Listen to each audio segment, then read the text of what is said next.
and next thing you know, a couple people in the back was bickering and all that.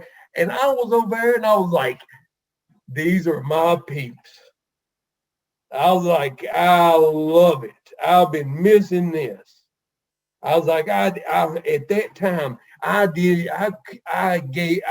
care what meeting. I didn't care if it was a literature meeting. I didn't care if it was an open meeting. I didn't care. All I wanted was I wanted y'all, because I'm better with you than I am without you.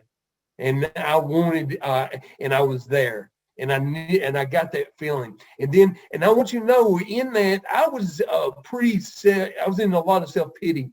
And then after the meeting, there was a guy, and me and him went outside, and we talked, and he's a good old friend of mine, and from, the room. And I was talking to him, and I was telling him all my woes, and all this. I mean, which all mine are manufactured. I didn't really have none. I just, in self-pity. And then I said, that's enough about me. That's enough about me. I said, what about you? And he said, I said, how you been doing, man? He goes, well, he says, I'm doing good today. He says, but through this, he says, I got cancer. I got prostate cancer. And then when I went into surgery, when I came out of surgery, and my mom passed from COVID. He says, I had 9 other members of my family got COVID. He says, it's up in the air if I'm going to lose my business or not. He said, I don't know if I'm going to be able to make it. And he says, I'm in my first year of marriage, and this has been real hard on us, and I don't know if I'm going to make it. But he says, I'm here today, and I'm glad to be here. He says, I'm sober. And I was like, this is the reason I came. That right there, that intimate relationship after the meeting, I absolutely crave it. As much as I'm whatever, I need y'all. And I was so grateful and all my stuff went away. My little problems that I don't even have. Through this, I'm able to stay at home, be safe. My family's safe, and we're no money problems. It didn't affect me anyway. And I'm going to this meeting, and I'm in self-pity, and then I hear that. Just made me grateful. So grateful. I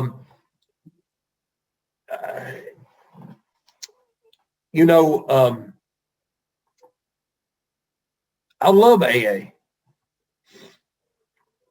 I was a lost soul before I came to AA.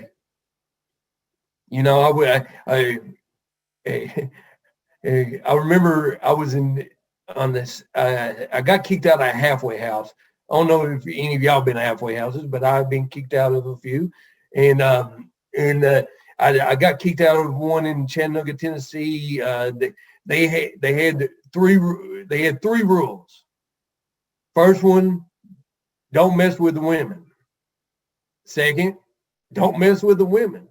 Third, don't mess with the women. And of course, I got kicked out because I messed with the women.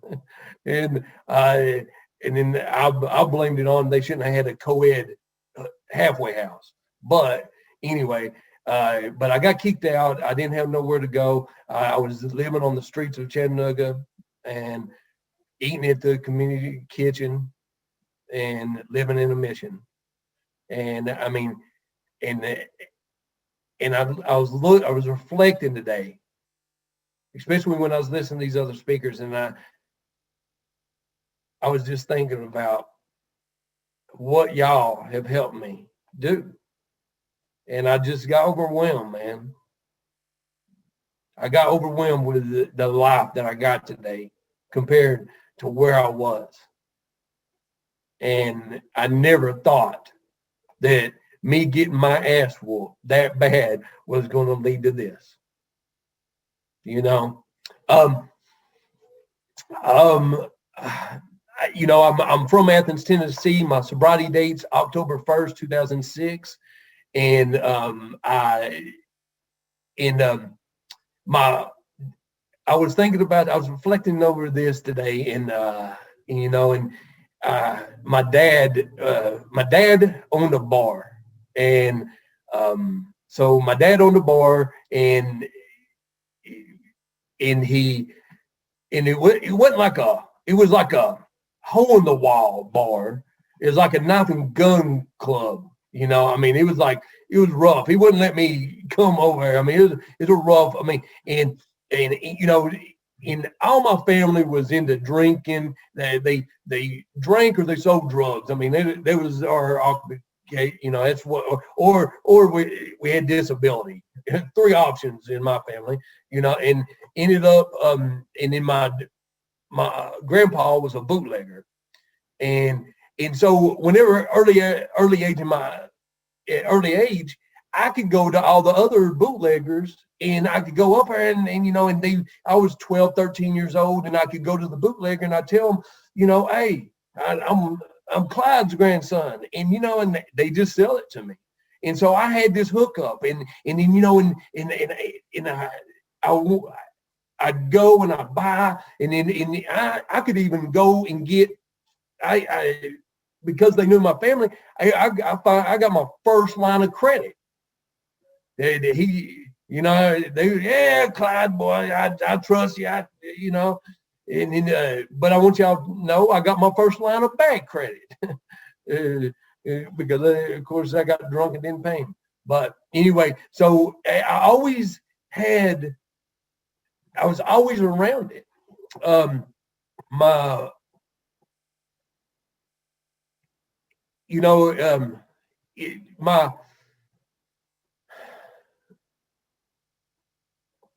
My whole dad's family was, and that's who I was usually around. It was just all in it, and I don't know why I went all on that, but I just thought I'd share that. But anyway, I want y'all to know I drank and I drug no matter what. It didn't matter what was going on in my life. I drank. I remember going. To work one day, and they told me, they said, Ben, if you get caught drinking again, or you come in smelling like liquor, if you fail another drug test, if you do anything, we're going to fire you. You got to go. And and I didn't want to lose my job. I didn't want to lose it. That was my way to drink. I didn't want to do it. I didn't want to lose my job because, what about my family? What about, I didn't want to lose it. But of course, I could not do it. So I ended up losing my job. I remember my probation officer, Ben, if you get another drinking charge, if you fail another drug test, if you come, we're going to have to put you in jail. We like you. You're a good guy. We like you. But we're going to put you in jail. And I don't want to go to jail. I don't know if y'all been to jail, but I've been to jail. I hate jail. It sucks. I didn't want to go to jail. Next thing you know, I'm in jail for 9 months. I could not do it. I remember my ex. She told me, she said, Ben, if you get another drinking charge, if you come in drinking, if you come in and you're high, if you anything, I'm taking Brady, and you're not going to see him. You're gone. And I didn't want to lose my family, but I lost it. But I couldn't stop. And I promise you, I didn't want to lose my family. the thing is I remember I was in Dare. You know, I mean, just say no, Nancy Reagan. You know, I mean, and the thing is I thought that I could just say no. I thought if I just said no, if I pledged, if I swore to God on my kid's life, I would never drink. But the thing is I could do it. I could white knuckle it. I could do it for just a little bit, and then I would always go back to it. I always come up with a great idea. I'd always sneak. And, you know, and I did it over and over and over again. I could not do it. And, you know, and then there comes a time, you know, what happened to me was I got to a place to where I didn't think there was a problem there for a period of time. I didn't think that there was a problem. I thought everybody else was the problem, whatever. But then there came a time to where I knew that I don't need to be doing this. And then, and the thing is that I couldn't stop. Even though if I wanted to do it, stop, I couldn't. And whenever I tried to stop, it was so uncomfortable. It was so weird. I was so awkward. I felt out of place. I felt uncomfortable in the world. I couldn't talk to nobody. Everybody got on my dang nerves. I wanted to chop people in the throats. I mean, it was horrible. And, you know, and then what happened is I wouldn't have my old solution, and I didn't have a new solution. And I'm over here in no man's land, and then, you know, and I'm just like lost. I don't know what to do. I mean, you know, everybody says, you know, what you need to do is don't drink. Well, I feel worse. I think this sucks. I remember one time I got like 30 days one time, and then after I got 30 days, I went to drink. And I was like, whew, man, that sober shit about killed me. I mean, it was horrible. I was irritable, restless, discontent. It was just horrible. And then, you know, if I would drink at that moment, at that time, I would get some relief from me. Because from this mind, because I got to a place where I was like on nervous breakdown mode at all times. And then, you know, in the drinking would work for a period of time, but then came a time where even drinking didn't help it. But I couldn't stop drinking because I was physically, my body told me I had to have it. Well, ended up, I went to rehab after rehab. I got my butt kicked, and I remember one time I went to rehab, and this guy, he gave me this assignment. He told me, he said, I want you to write down every way that you've tried to successfully drink. He said, can you do that? I said, yes, sir, I can. Okay, and then I said, okay, what I would do is I drink on the weekends. I won't drink vodka, because I always get in the fight, so I'll just drink beer. I'll do Xanaxes instead of drinking. I'll try to substitute. I'll try to drink wine instead of beer. I'll try to drink wine coolers. I'll try to drink Mad Dog 2020. I'll try to every possible way that I could possibly do it, by timing, by changing brands, changing stuff. I tried it, and it never worked. I could not do it. And he says, who came up with all them ideas? I said, I did. He says, I thought so. And then he says, he said, okay, I want you to write down every way that you tried to not drink. I said, okay, I can do that. Okay, what have I done? Well, I've been to psychotherapy. I've been to psychiatrist. I've been put on medication. I've been prayed on. I've been saved 53 times. I've I've changed women. I've changed environments. I've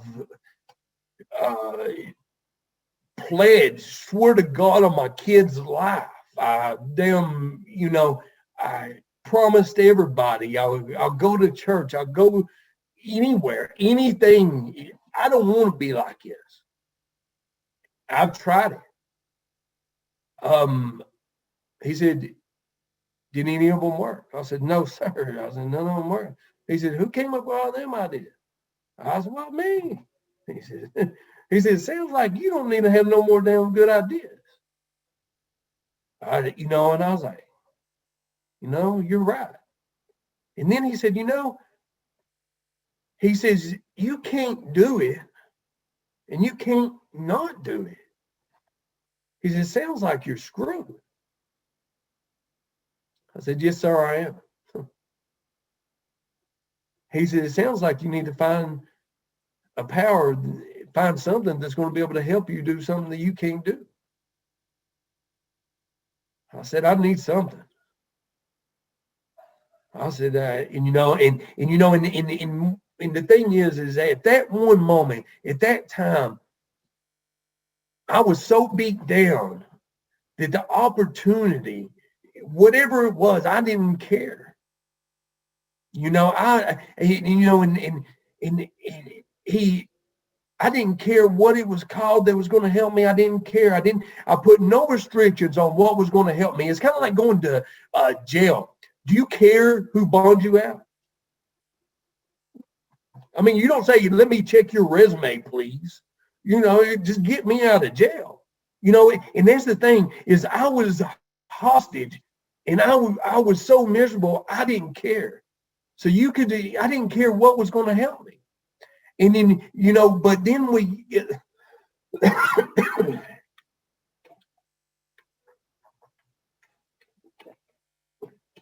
then we went on, and he says, well, what we need to do is you need to find a power. You're going to have to make a decision to turn your will and your life over to the care of God. I was like, sir, I said, no, I can't do that. He said, well, why? I said, I don't believe in him. I don't believe in that. He says, he says, Ben, you don't have to believe. He says, you just have to do it. He says, you'll understand later. He says, you don't understand and then do it. He said, this right here is way different. He says, you do it, and I promise you, Ben, you'll understand. And he said, or you can keep on having great ideas. I don't know what great ideas. and then he got me to writing a 4-step, man. And my first one was my dad. My first resentment was my dad. My dad beat my mom and my brothers. My dad was an alcoholic, drug addict. My dad abandoned me. He didn't teach me how to be a man. He didn't take me fishing. He'd always promised to do things for me, and he never would. And I hated him. And he was my hero for so long that just disappointed me. And everybody else loved him so much.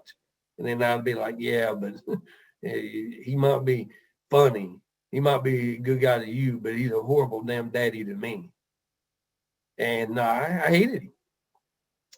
And then my second resentment was my mom. And the resentment of my mom was she married my dad. And yeah, I know I'm confused.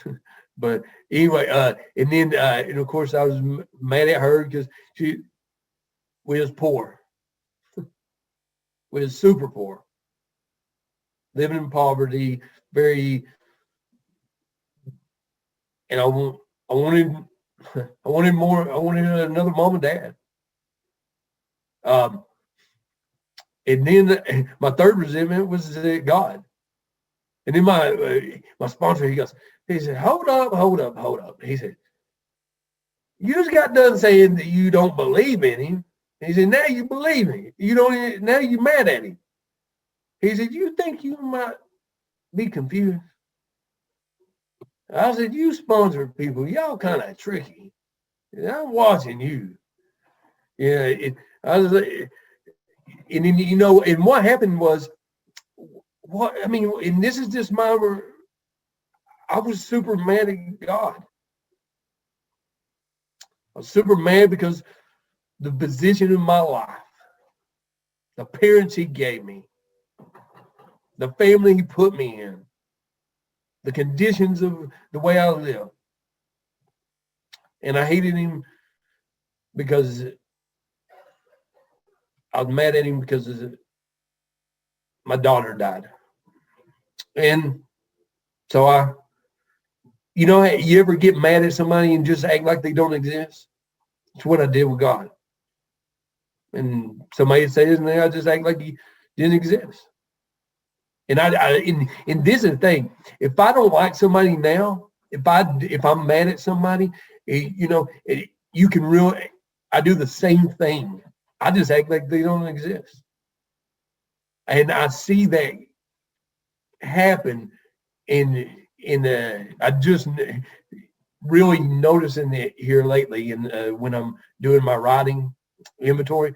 But and then we go through, I'm mad at for being sexually abused by a male. I was sexually abused by a female. And then I was mad at every girl I dated, every guy that took her from me.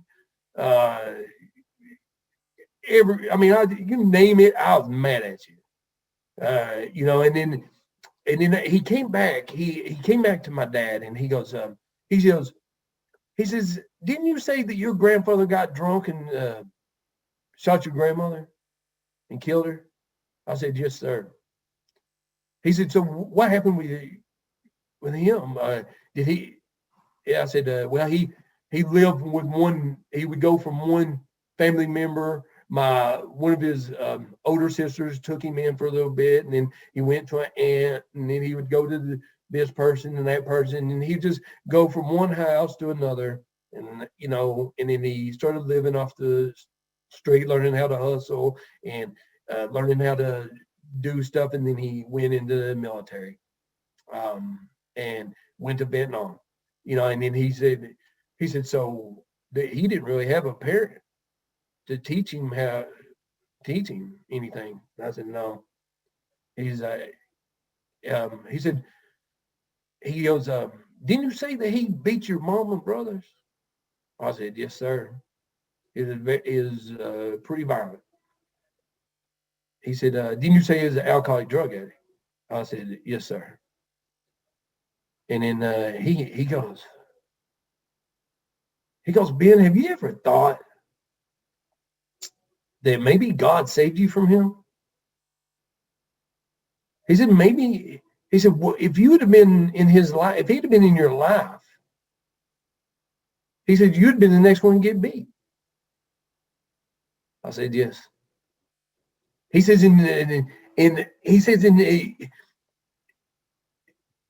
you're an alcoholic drug addict, right?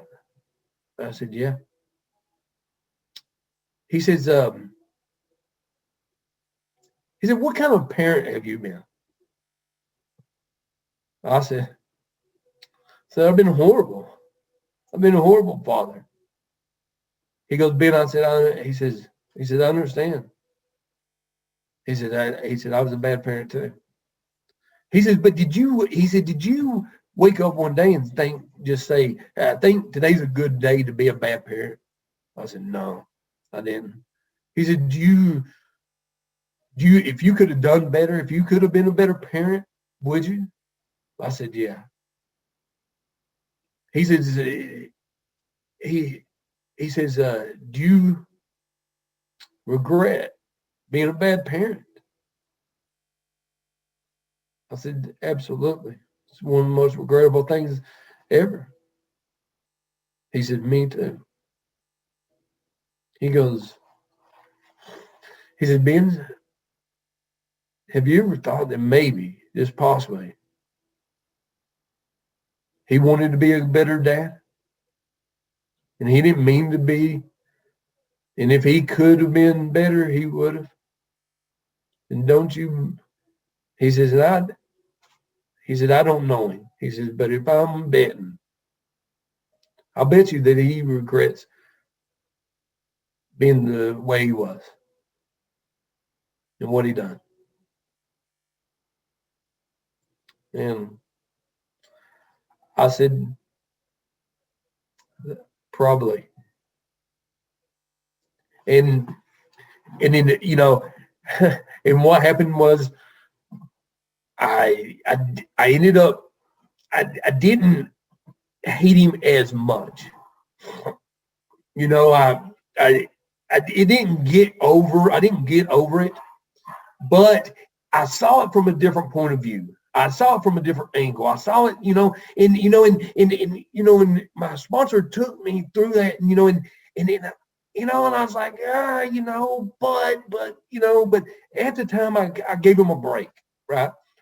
And then we went through, and we went through the process, and when we got to the fifth step, and when we got to the fifth step,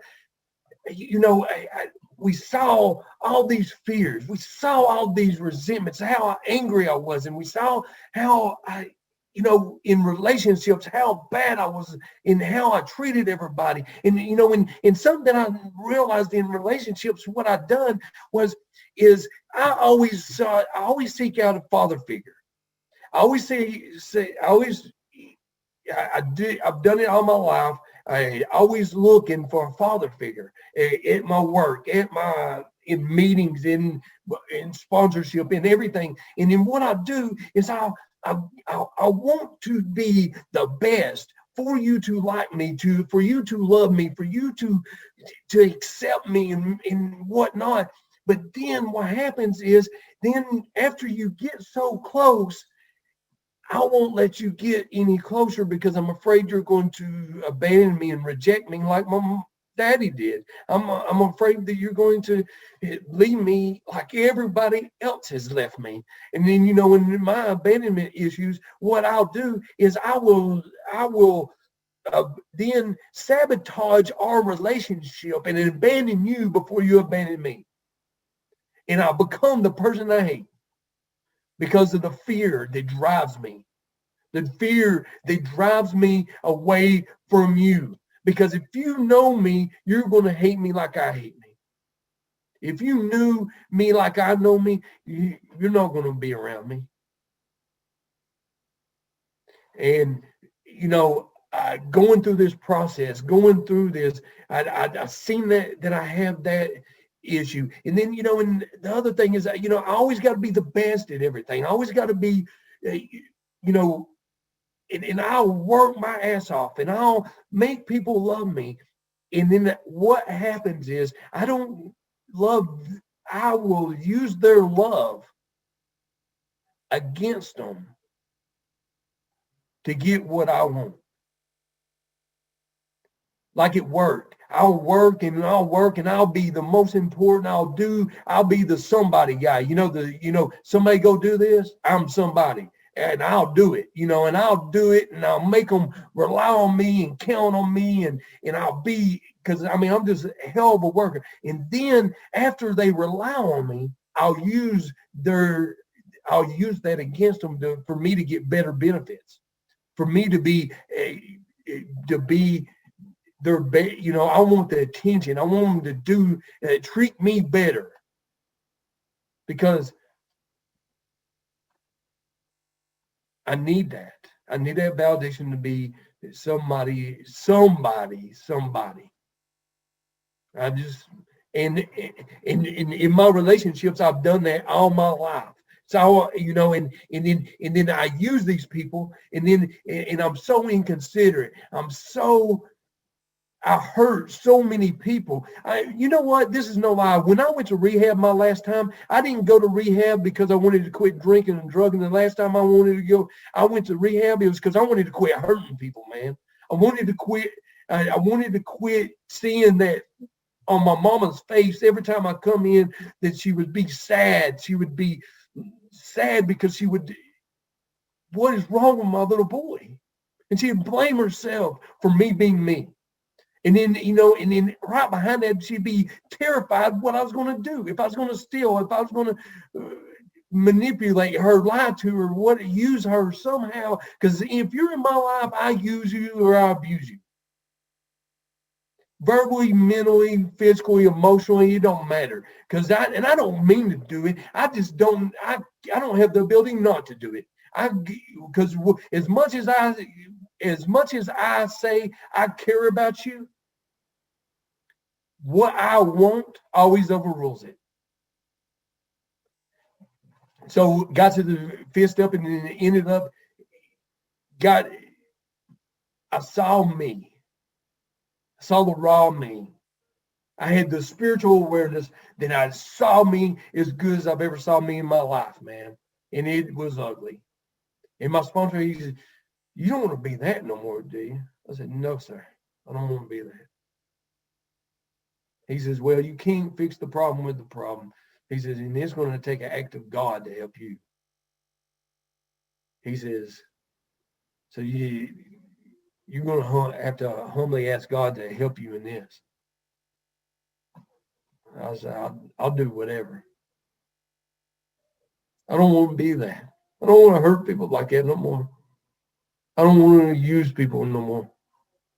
I don't know how not to. Only other option I saw that was good was to end it. I was at that jumping off point. Ended up, so I got into, he says, "So what we're going to have to do is we're going to have to clean house." So we got into the men's. And when we got into the men's, I was scared because I knew it was getting real. But my dad was dying of colon cancer. And whenever he was dying of colon cancer, he ended up, when he was dying, I went and I stole his medicine. And I stole his medicine and I went and sold it and went and partied. And at the end of the month, it was close to the end of the month, he called me and he says, "Ben," he says, "I'm hurting. I don't have no more medicine." He says, "You know where I can get some?" And I said, "No." Well, ended up, I got in the program and he was still alive, and everybody was telling me, you need to make amends with him before he dies. And so I went to make amends with him, and I went twice and I chickened out. And the third time I just felt it. I knew it was right. And I went in there and I said, "Dad," I said, "I got to tell you something." And I went in my spell and I told him what I'd done. And he just sat there and whatnot. And I said, "I don't know how I'm going to ever make this right, but I said, I'll do whatever you want me to make this right." And my dad looked at me and he asked me a couple questions and I answered them. And then he looked at me and he says, "Ben," he says, "I forgive you. I want you to know I've never had a white lightning experience. I hadn't anything like that, but something came on me. If he, the worst person in this world, could forgive me, who am I not to forgive him? I'm worse than him. And I want you to know, when I left there, I was free. I want you to know, when I left there, I had a daddy. Y'all gave me my daddy back. And the thing is the only thing that was ever blocking me was me. Because I had expectations on my daddy. I wanted him to be the Brady Bunch daddy. And then there's a show. could not be a Brady Bunch daddy. He lived on the streets. He was a drug addict. He was an alcoholic. He didn't have parents. And I wanted him to be so much more. And what happened was he wasn't what I wanted. But what ended up happening was I accepted him for exactly who he was and not who I wanted him to be. And then by then, I could love my dad for exactly who he was the rest of his life. And I could go and I could help him while he was dying. And I did it ungrudgingly. I did it and I didn't think, well, you didn't do nothing for me. You didn't take care of me. I didn't think like that anymore. Somehow there was a transformation that what happened was I went through this and y'all helped me go from the person that I hated the most in this world. I went through this process and I got some compassion. I got some understanding. I got some empathy for this person. I got some love for this person. And then the next thing you know, I see me and my daddy. And then I ended up by my daddy forgiving me and us doing this bond, somehow it was okay for me the way that I was a daddy. I ended up giving me a break and didn't even know it. I want to tell you that I went through this process and I was in the process I was in recovery for years and I was on fire. I've always been on fire. I've always loved recovery, man. I've loved it. I haven't always done it, but I've always loved it. I got lost in recovery. I'd go to meetings, I'd do all that, but I was living dirty. And ended up, I switched sponsors. I went through the steps again. And what happened was I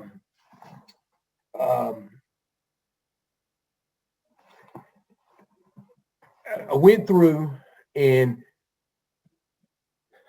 I was lost in here, and I think it was 9 years, and I was lost, and I was living dirty, and went through the steps again, and whenever I did, it says that we only thought we lost our egoism, we only thought we lost had enough humility until we told our life story. I ended up keeping a secret. And I know in other parts of the country, y'all don't keep secrets, but I kept a secret. And my secret was my daughter died. And when my daughter died, I was in Virginia working, and I was in Virginia working, and she was in Knoxville, Tennessee, in ICU. And she was just born, and she got a virus, and they didn't know what it was and whatnot. So I came down and I detoxed in the ICU waiting room and whatnot. I told everybody I had the flu. I didn't have the flu, but I wanted everybody to think that because I wanted everybody to think that I was a great daddy. I wasn't a great daddy, but I wanted you to think I was. So ended up my daughter died. And when my daughter died, I couldn't care. I didn't care at all. I couldn't feel. I had no remorse. I didn't have none. All I could think about is this is a good reason to go down to the emergency room and tell them I'm having a nervous breakdown and get some Valiums. And then I did that. And then I left there and I went to the dope man's house. And when I went there, he had heard about it, and he said, Ben, he said,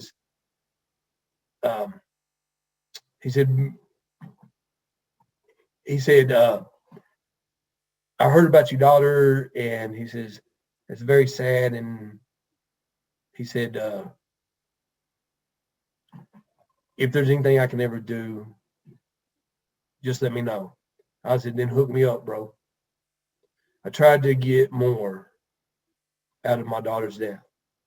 And then I went to the funeral home, drinking it on Xanaxes, and ended up trying to fight everybody.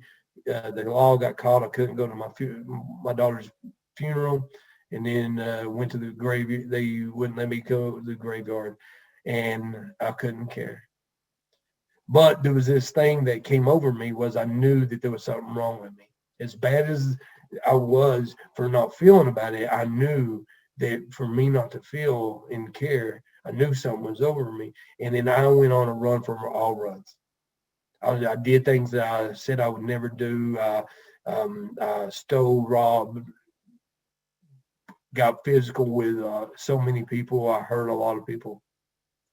I want you to know I was trying to die. I didn't want to kill myself, but I didn't want to live another day. And I got in a real dark, lonely, scared place. And then, in this whole time, I'm telling this.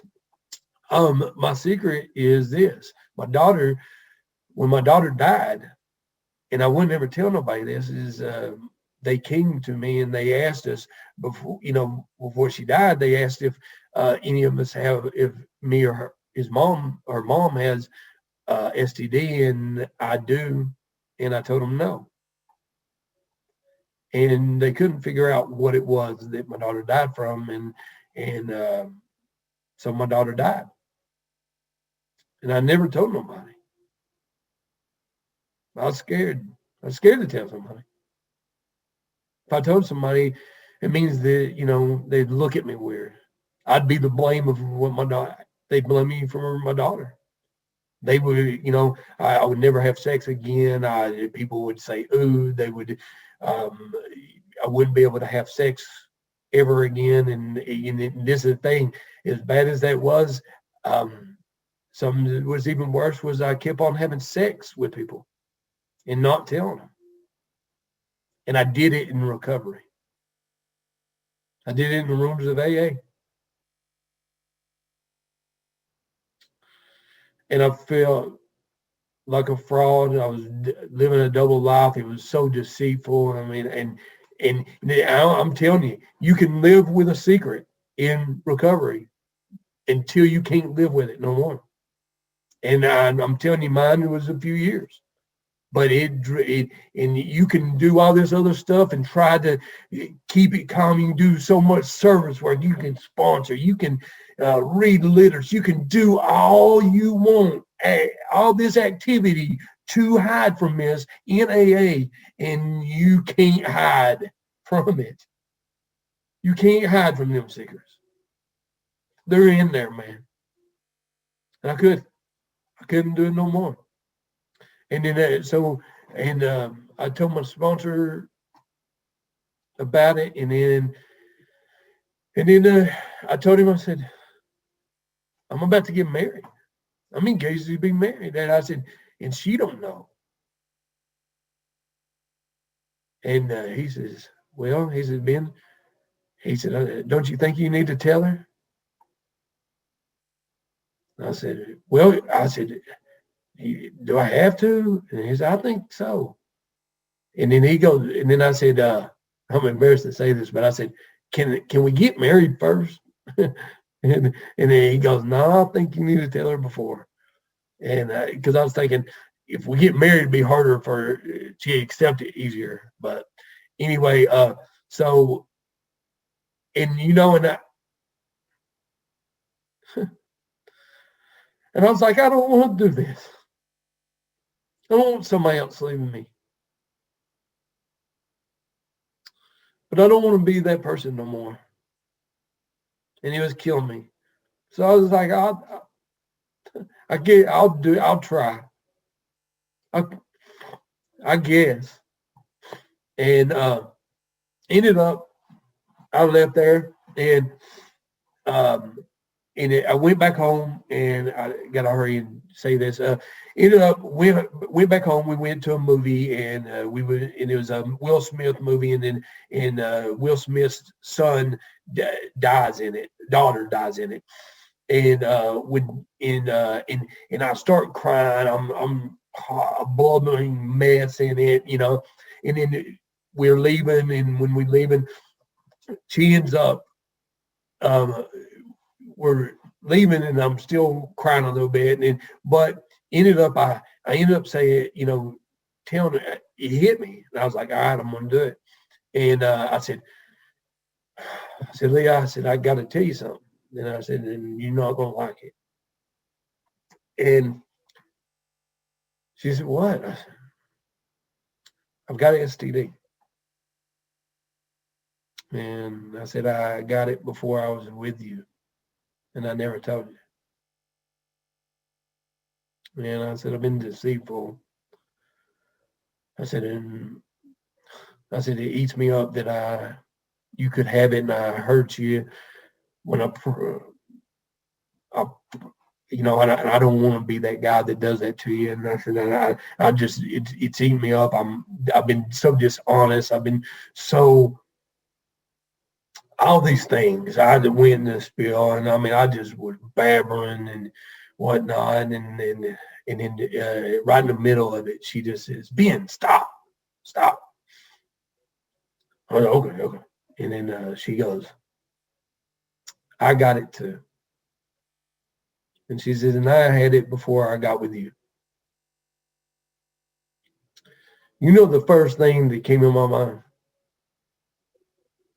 You lying, deceitful.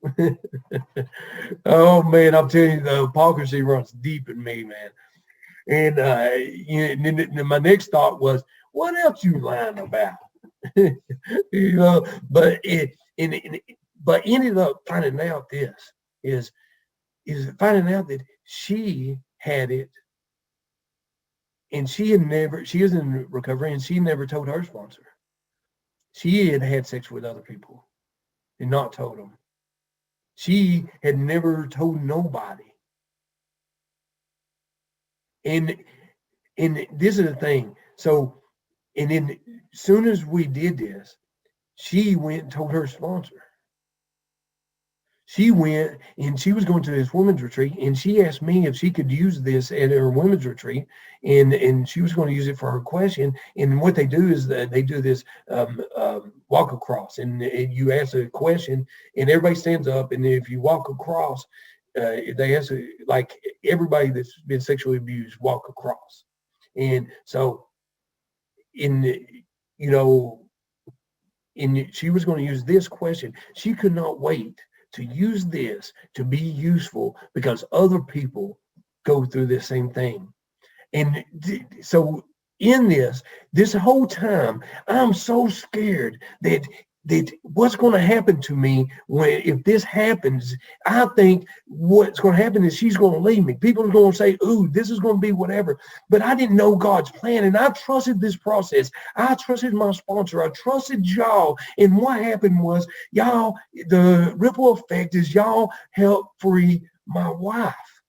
I didn't know that. I didn't know what God was doing. I don't know God's plan. I don't know that he's going to use my greatest defects to be my greatest assets. I don't know this. I'm just scared, and I'm in self-reliance, and I don't know this. And I'm scared, and I do this. And what happens is I get free, and I don't know it. I want you to know, I know I'm running over. I love recovering. And, I have a purpose today because of y'all. I have a primary purpose. I have a son. I have learned how to be a father in this program. And I promise you, what my father did taught me how to be that. It was members of Alcoholics Anonymous that taught me how to be a daddy, man. I don't know how to be it. And then I'm on the job training, but I'm in the game. I am a daddy, and he loves me, and I love him. And the thing is I broke the cycle of what happened. I am a daddy. I'm there. I did it because of y'all. I'm an employee. I don't know how to be that. Y'all taught me that. I'm a friend. I don't know how to be a friend. Y'all taught me that. Members of Alcoholics taught me how to be a man, how to grow up. I'm so grateful for y'all. And I owe you my life, and my family is so grateful for it too. Because, man, the life that I live today, the peace that I have in my heart, I owe it to y'all for tricking me into this. Thank you for my life.